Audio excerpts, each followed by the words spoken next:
aí, galera, tudo beleza? Bom, hoje nós vamos tratar sobre citogenética, isso mesmo, vamos falar sobre cromossomos, sobre código genético, sobre genoma, sobre cariótipo e todos esses outros conceitos básicos da genética. Então vamos lá.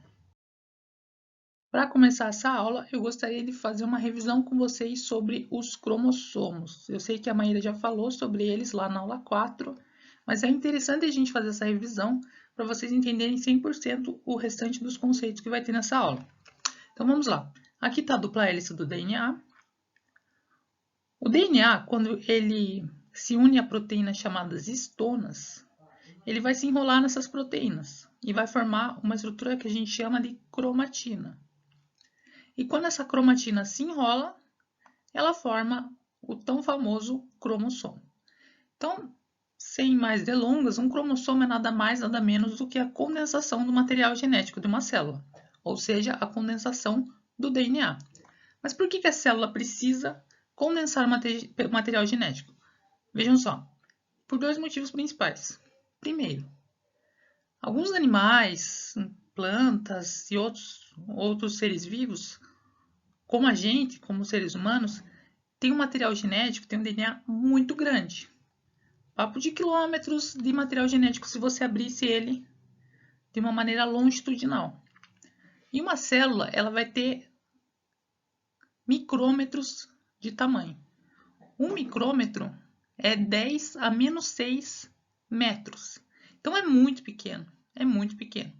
Para vocês terem uma ideia, 1 milímetro é 10 a menos 3 metros. Um micrômetro são 1000 vezes menor do que 1 milímetro, entendeu? Então, é muito pequeno. Como que você vai colocar algo que tem muitos metros ou até mesmo quilômetros dentro de uma célula? Não dá, né? Só dá para fazer isso caso esse material genético esteja muito condensado. Então, a célula ela vai formar cromossomos para conseguir colocar o material genético dentro das células. Esse é o primeiro motivo da gente ter cromossomos. E o segundo é porque, pensem só, as células elas precisam se dividir. Em um momento delas, elas precisam se dividir. Porque a célula não é eterna e ela precisa deixar outras células para se perpetuar e continuar a vida de um organismo. Quando a gente faz uma divisão, seria muito fácil perder material genético. Porque a divisão ela é algo caótico para a célula. Ela vai ter que dividir um monte de coisas, vai ter que passar coisas para uma célula e para outra e assim por diante, e várias coisas vão acontecer ao mesmo tempo. Se a gente não tivesse uma condensação completa do DNA, a gente poderia perder material genético nessa confusão. Então, a célula também forma cromossomos para dividir, para fazer divisão celular. Então, são esses dois principais motivos pelos quais a gente precisa condensar o material genético de uma célula. Os cromossomos podem ser encontrados de duas formas diferentes. A forma mais conhecida e clássica é essa forma aqui, no formato de xizinho, que é quando o cromossomo está duplicado. Mas ele também pode ter uma forma simples, que é quando ele não está duplicado. Então, isso é muito importante desse slide. Tanto esse cromossomo simples quanto este daqui são cromossomos. Não importa se ele tem uma perninha e esse tem duas.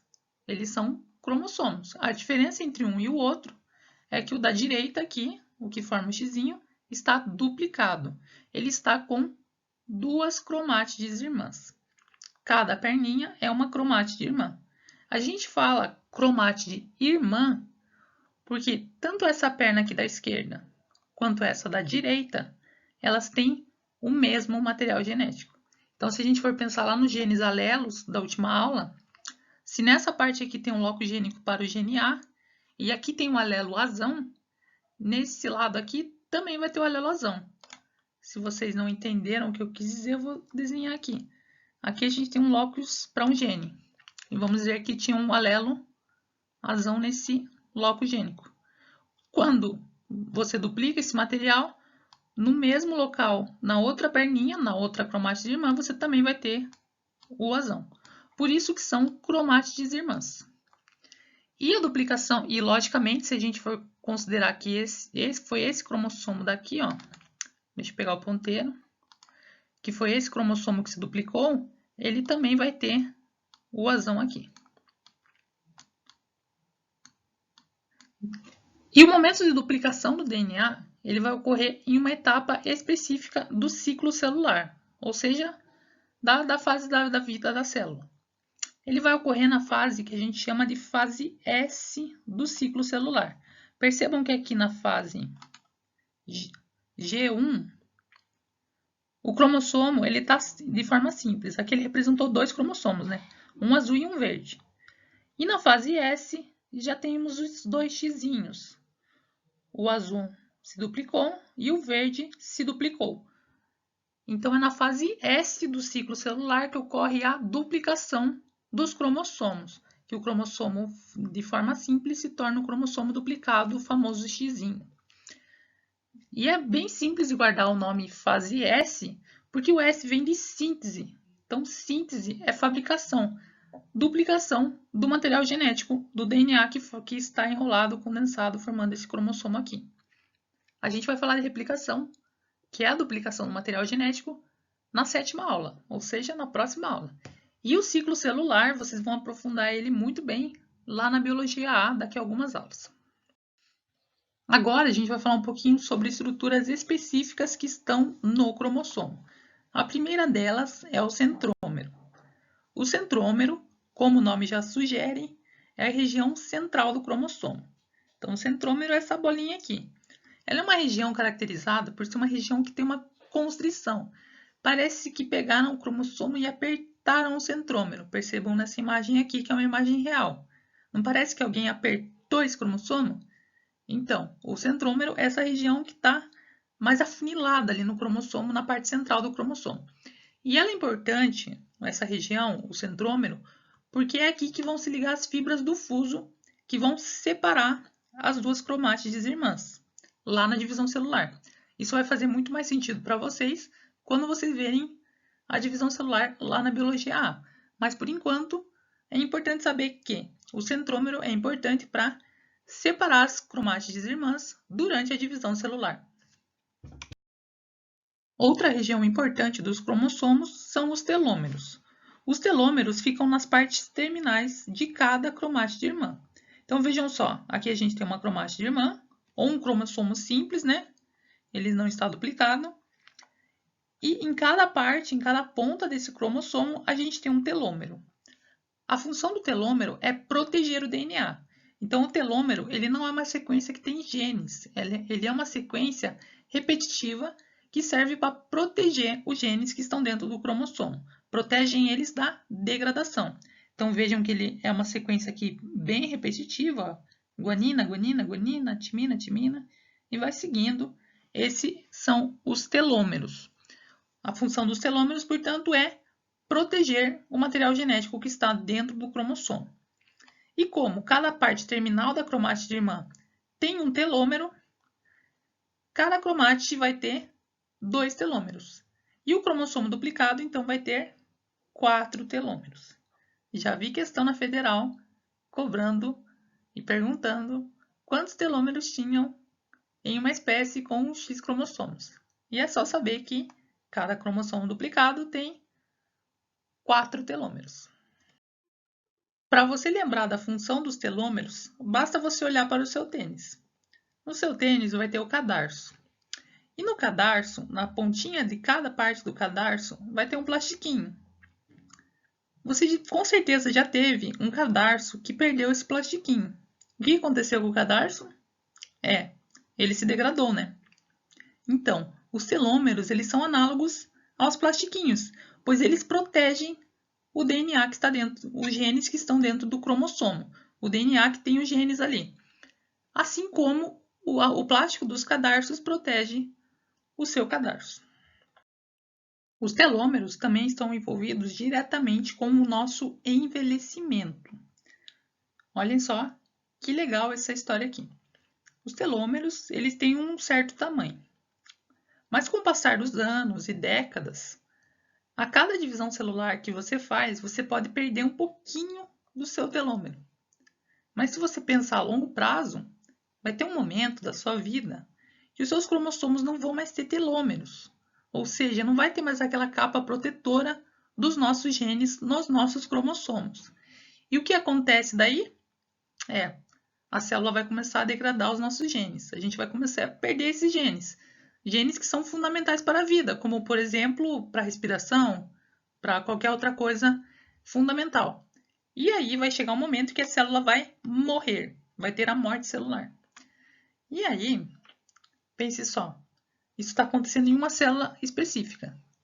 Mas todas as suas células vão encurtar os telômeros. E se começar a morrer célula, vai morrendo, vai morrendo, vai morrendo, uma hora o organismo vai morrer.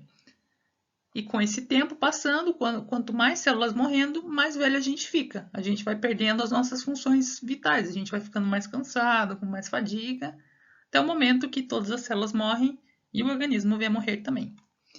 E o mais bacana de tudo isso é que se um dia descobrirem uma maneira segura e eficaz de da célula não degradar os telômeros, ou seja, a gente não perder telômeros a cada divisão celular, a gente vai ter uma vida infinita.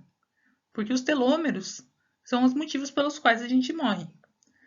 A gente não morreria se os telômeros continuassem do mesmo tamanho por toda a nossa vida. Já vi a Federal cobrando sobre telômeros e sua relação com o envelhecimento também. Vamos agora falar sobre o conceito genoma. Bom, o nome genoma, ele já nos diz muita coisa sobre o que ele significa. Vejam só, genoma vem de gene. Genoma é o conjunto de todos os genes de uma espécie. Então, todos os genes que os seres humanos têm formam o genoma da espécie humana, dos Homo sapiens. Então, genoma representa o conjunto completo de gene de uma espécie. Cada espécie vai ter um genoma exclusivo dela. Por isso que as espécies são diferentes. A gente consegue identificar a espécie X da espécie Y porque elas têm genomas diferentes, elas têm genes diferentes. O número total de genes é diferente. E o genoma dos organismos, ele vai estar distribuído ao longo de todos os seus cromossomos. Porque afinal, se o genoma é um conjunto de genes, a gente já viu que os genes ficam no nosso DNA. E a gente já viu também que o cromossomo é o DNA condensado. Então, os nossos genes estão espalhados pelos nossos cromossomos. Aqui tem uma tabelinha que mostra o genoma humano e aqui os 46 cromossomos que os seres humanos têm. A gente tem 23 pares de cromossomos homólogos, a gente já vai ver isso na sequência. E aqui no cromossomo 1, por exemplo, a gente tem cerca de 4.300 genes. E assim por diante. Todos os nossos genes, que são 20 e poucos mil, eles estão distribuídos ao longo dos nossos 23 pares de cromossomos homólogos. Isso é genoma, conjunto de todos os genes de uma espécie. Para a gente entender e diferenciar os conceitos genoma, cromossomos e genes, eu trouxe vocês aqui até uma biblioteca. Então, se a gente fosse na biblioteca da célula, a biblioteca como um todo seria o genoma. Então, nessa analogia, a biblioteca é o genoma. Cada livro dessa biblioteca é um cromossomo. E cada página dos livros são genes. Então, o genoma representa toda a informação que a gente tem, todos os genes. Os livros, eles são individualizados e cada página vai ter seus genes. Então, e a gente vai ter livros diferentes. A gente tem cromossomos diferentes, de tamanhos diferentes, de formas diferentes e assim por diante. Então, por isso que a biblioteca, o conjunto completo, é o genoma. Os livros são os cromossomos e as páginas de cada livro são os genes. As células podem ser classificadas de acordo com a quantidade de genoma que elas apresentam dentro delas. Vejam só. Essa célula aqui representa uma espécie que tem um genoma com apenas 3 cromossomos. Ou seja, o conjunto de todos os seus genes estão distribuídos ao longo de 3 cromossomos. Essa célula aqui, que apresenta só os 3 cromossomos, ela vai ser chamada de haploide, porque ela só tem uma cópia completa do genoma. O genoma está completo, mas ele só está na forma de uma cópia. Só tem uma cópia aqui desse genoma. Isso é uma célula haploide. Célula haploide ou célula N é aquela que tem apenas uma cópia do genoma. E a gente tem um segundo tipo de célula que vai ter duas cópias do genoma. Essa célula é chamada de diploide. Duas cópias, duplicou, diploide. Uma é haploide, só tem uma cópia completa. A diploide tem duas cópias do genoma. Então, nesse caso da figura, essa mesma espécie, com uma célula diploide, teria 6 cromossomos. Então, o seu 2N, que é a representação para a diploide, seria igual a 6. São o número de cromossomos que tem dentro dessa célula. Lembrando que o número 3 é o número haploide desse genoma, é o número de cromossomos aos quais os genes dessa célula estão. Então, o genoma dessa espécie estaria distribuído ao longo dos 3 cromossomos. Como na célula diploide o genoma está duplicado, vai estar distribuído ao longo de 6 cromossomos. Mas o mais interessante da história é o seguinte. Esse cromossomo aqui da esquerda, ele vai ter os mesmos genes e o mesmo tamanho desse outro cromossomo aqui. O mesmo vale para este e o mesmo para este aqui. Não sei se você se recorda, mas na aula passada a gente falou que cromossomos de mesmo tamanho e de mesmos genes, ou seja, que tenham os mesmos locos gênicos aqui, são chamados de cromossomos homólogos. Isso mesmo, são nas células diploides, ou seja, as células que têm duas cópias completas do genoma, é que se encontram os cromossomos homólogos.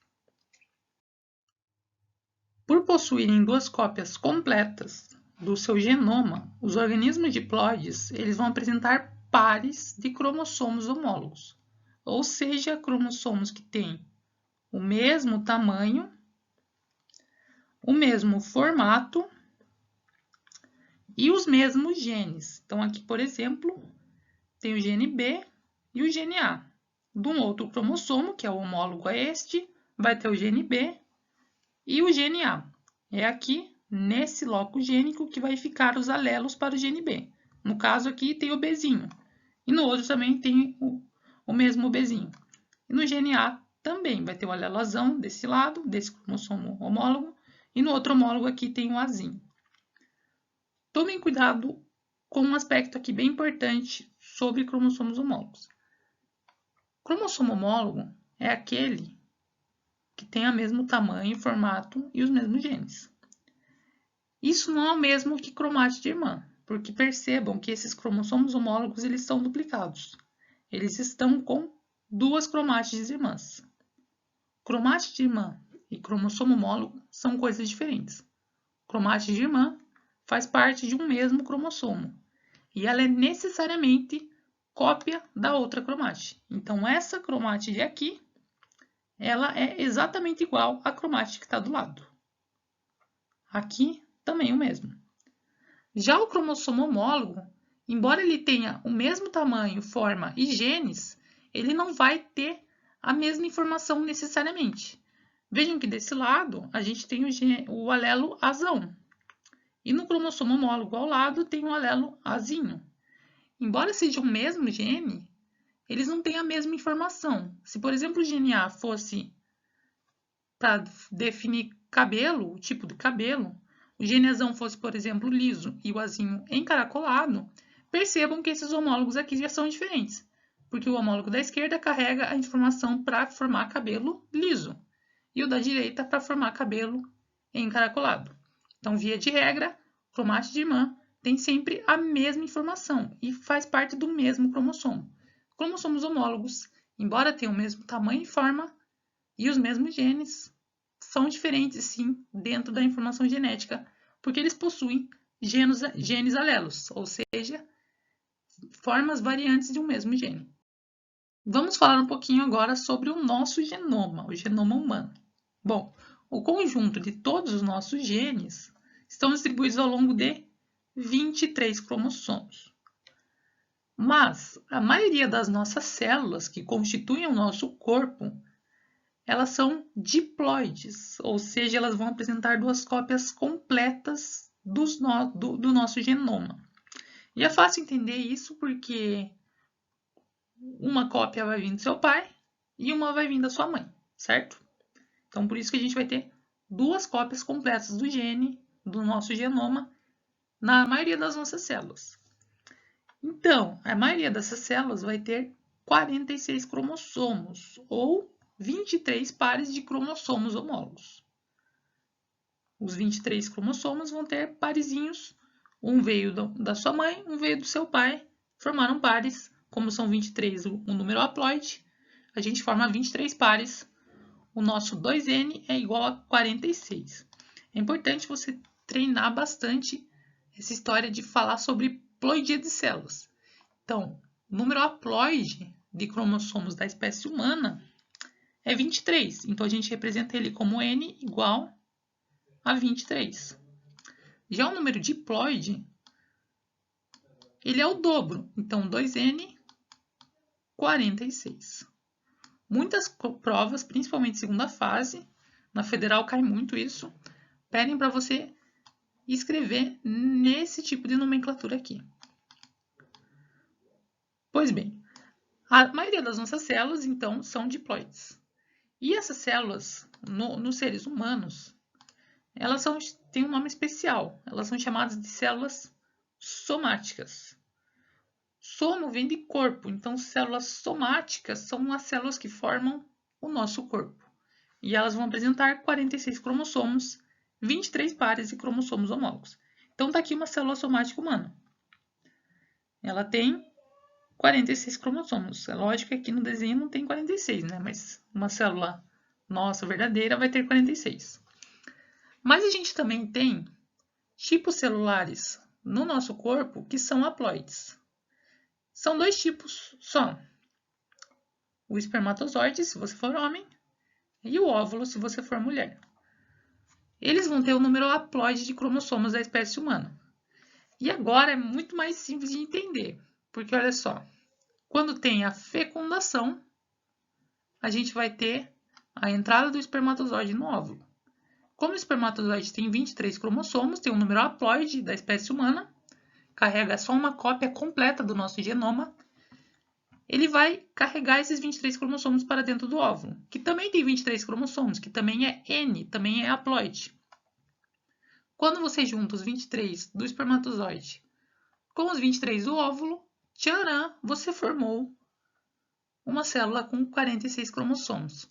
E essa célula, chamada zigoto, que é formada pela união do espermatozoide com o óvulo, vai dar origem a todas as suas células somáticas, vai dar origem ao seu corpo. Vamos trabalhar agora com o conceito cariótipo. O que significa cariótipo? Vejam só, vocês já sabem que o genoma é o conjunto de todos os genes de uma espécie e que os genes estão distribuídos ao longo dos cromossomos que a espécie tem. Pois bem, agora para a gente falar quantos cromossomos uma espécie vai ter, a gente trabalha com o nome de cariótipo. O cariótipo ele vai representar especificamente a quantidade de cromossomos que uma espécie vai ter. Por exemplo, na espécie humana, o número diploide, ou seja, células diploides humanas, vão ter 46 cromossomos. E é isso que o cariótipo mostra. Ele mostra os nossos 46 cromossomos, ou 23 pares. Então, aqui está o par 1, par 2, par 3, blá, blá, blá. E, principalmente em provas, o cariótipo, ele não necessariamente vai vir em uma foto, em uma imagem. Ele pode vir com essa nomenclatura que eu mostrei no slide anterior.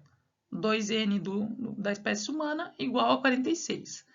Esses XX ou XY vocês vão entender no próximo slide. O cariótipo humano em células somáticas, ou seja, células que formam o nosso corpo, células diploides, é formado por 46 cromossomos. 2N igual a 46, esse é o cariótipo humano. Entretanto, desses 23 pares de cromossomos homólogos, 22 deles estão presentes em ambos os sexos, tanto na mulher quanto no homem. Ou seja, eles são chamados de autossômicos. Auto porque estão os dois, é automático, os dois vão ter, por isso autossômicos.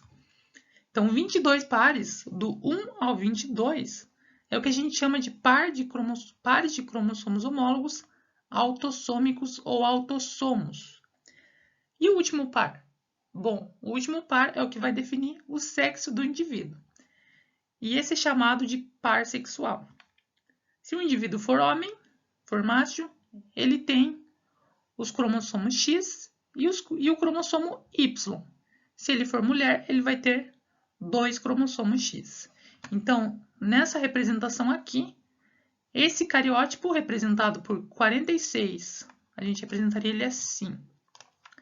No da figura aqui. 2N igual 46. E a gente coloca uma vírgula e escreve qual é o par sexual, ou seja, o sexo do indivíduo, XY. XY na espécie humana significa homem. Então, esse cariótipo aqui da imagem se refere a um homem. Se fosse XX, seria uma mulher. Então, é importante saber que os nossos cromossomos também são classificados em autossomos, se estão presentes em ambos os sexos, ou sexuais, se estão presentes em indivíduos diferentes, né? Por exemplo, o cromossomo Y, ele é exclusivo do homem. Se o indivíduo tem o cromossomo Y, ele é um homem. Isso a gente vai detalhar bastante numa aula que fala sobre determinação sexual na espécie humana e em outras espécies também. Vamos agora voltar a falar apenas de um gene em específico. Vocês já viram nessa aula que o genoma é o conjunto de vários genes. Vamos focar agora em um em específico, como a gente estava focando na última aula. A gente quer tentar agora entender como que esse gene, como que essa informação que está no DNA, esse pequeno fragmento do DNA chamado gene, ele é expresso, ou seja, essa informação ela é transformada em uma característica. Essa informação se torna um fenótipo. É isso que está explicitado no dogma central da biologia molecular. Esse dogma ele vai explicar como o genótipo, ou seja, a constituição alélica de um indivíduo, a informação contida no DNA de um indivíduo, ele pode se manter, ou seja, se duplicar, e pode dar origem ao fenótipo. Então, como que a informação que está aqui no DNA vai dar origem ao fenótipo? Como que o genótipo, que está aqui no nosso DNA, dá origem ao fenótipo? E nesse momento, você já deve se lembrar que o fenótipo são as proteínas. As proteínas é que nos dão as nossas características. Por exemplo, a cor do olho não são nada mais nada menos do que pigmentações no nosso olho. Pigmentações são um tipo de proteína. Formato de cabelo, nosso cabelo também é formado por uma proteína.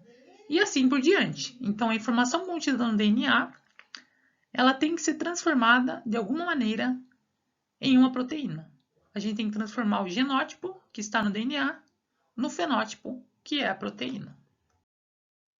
A transformação da informação contida no DNA em um fenótipo, ou seja, em uma proteína, é feita a partir da leitura do DNA de 3 em 3 nucleotídeos. Você sabe o que é um nucleotídeo? Bom, nucleotídeo é aquela unidade constituinte fundamental formadora do ácido nucleico.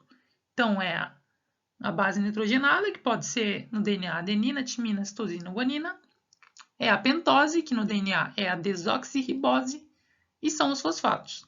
A união de vários nucleotídeos formam o ácido nucleico, forma o DNA. Então, a célula, para transformar a informação que está no DNA em uma proteína, ele vai ler o nosso DNA, os nossos genes, né, que são fragmentos do DNA, em códons. O que significam códons? Códons são de 3 em 3 nucleotídeos. Então, a cada 3 nucleotídeos que eu tenho no DNA, eu vou ter um códon. Então, por exemplo, aqui nessa imagem, eu tenho A, T e G. A, T e G é um códon. O segundo códon, então aqui é o primeiro códon. O segundo códon seria A, C e G. Segundo códon. E assim por diante. As nossas células vão ler o nosso DNA a partir de códons, trincas de nucleotídeos.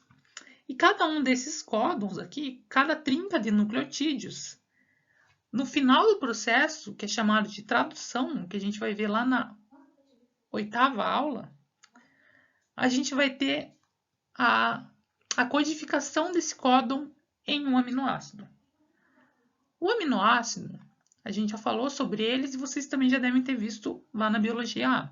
O aminoácido é o constituinte fundamental de uma proteína. Lembrando que a proteína é o nosso fenótipo. Então, quando a gente juntar vários aminoácidos, a gente forma uma proteína. E é por isso que a gente vai ler o nosso DNA em trincas de nucleotídeos, em códons, porque cada um desses códons vai formar um aminoácido. No final, a gente junta os aminoácidos e forma uma proteína.